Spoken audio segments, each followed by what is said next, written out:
তোমরা যারা জাতীয় বিশ্ববিদ্যালয় অনার্স ভর্তি পরীক্ষা 2026 এর জন্য আবেদন করেছো, তোমাদের অ্যাডমিট কার্ডের জরুরি নিয়ম রয়েছে।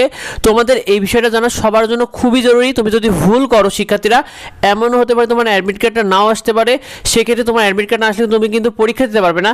তো তোমাদের জন্য বিষয়টা খুবই জানা জরুরি। শিক্ষার্থীরা দেখো, তোমাদের তো মূলত প্রবেশপত্র বা অ্যাডমিট কার্ডটা মূলত এরকম হবে, এরকম তোমাদের একটা অ্যাডমিট কার্ড দিবে। তো শিক্ষার্থীরা, তোমাদের প্রথমে ন্যাশনাল ইউনিভার্সিটিতে অ্যাপ্লিকেশন দেওয়া, তোমাদের যে অনলাইন যে অ্যাডমিশন ওয়েবসাইটটা রয়েছে, সেই ওয়েবসাইটে আসার পর তোমাদের অনার্সে অ্যাপ্লিকেন্ট লগ ইন রয়েছে, এখানে একটা ক্লিক করে দেবে। ক্লিক করার পর তোমার সামনে এরকম আসবে। তো তোমার এখানে তুমি যে অনলাইনে যে আবেদন ফর্মটা পেয়েছো, সেখান থেকে তোমার যে অ্যাপ্লিকেশন আইডি এবং পিন নাম্বারটা রয়েছে, এটাতে লগ ইন হয়ে নেবে। লগ ইন হওয়ার পর তোমার সামনে এরকম আসবে।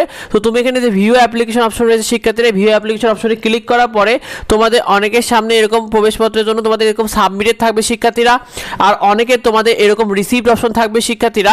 তো তোমাদেরকে জানিয়ে দিতে চাই, দেখো তোমাদের মূলত ভর্তি পরীক্ষা যে আবেদন ফর্ম ও আবেদন যে ফি কলেজে নিশ্চয়ন যদি করে ফেলো, তো তোমাদের কলেজ যদি টাকাটা ঠিকমতো জমা নেয়, সেক্ষেত্রে তোমাদের রিসিপ্ট দেখাবে। আর রিসিপ্ট দেখালে কোনো অসুবিধা হবে না।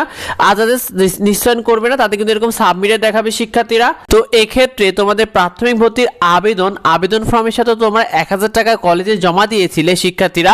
তো জমা দেওয়ার পরে তোমাদের যাদের নিশ্চয়ন করবে এবং রিসিপ্ট অপশন থাকবে ওখানে, তাদের এই অ্যাডমিট কার্ড বা প্রবেশপত্র তোমরা চলে আসবে। আর তোমাদের যাদের সাবমিটেড রয়েছে শিক্ষার্থীরা, তাদের এই অপশনটা আসবে না, তখন কিন্তু তোমার নিশ্চয়নটা হবে না।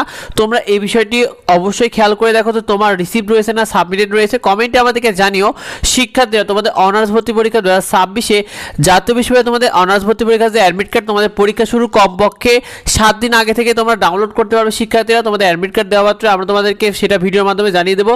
সেগুলো পেতে সাবস্ক্রাইব করে রেখো। আর তোমাদের পরীক্ষাটা হতে পারে এপ্রিলের মাঝামাঝিতে সম্ভাব্য অনুযায়ী শিক্ষার্থীরা। তো তোমাদেরকে আমরা নিয়মিত যাবতীয় আপডেট জানিয়ে দেবো। সেগুলো পেতে আমাদের এডুবঙ্গ চ্যানেলকে সাবস্ক্রাইব এবং এডুবঙ্গ যে ফেসবুক রয়েছে সেটাকে ফলো দিয়ে রেখো। যদি কিছু জানার থেকে অবশ্যই ভিডিওতে কমেন্ট করো, তোমাদের যাবতীয় প্রশ্ন উত্তর দেওয়া হবে। দেখা হয় পরবর্তী ভিডিওতে, পরবর্তী আপডেটে। ধন্যবাদ সবাইকে।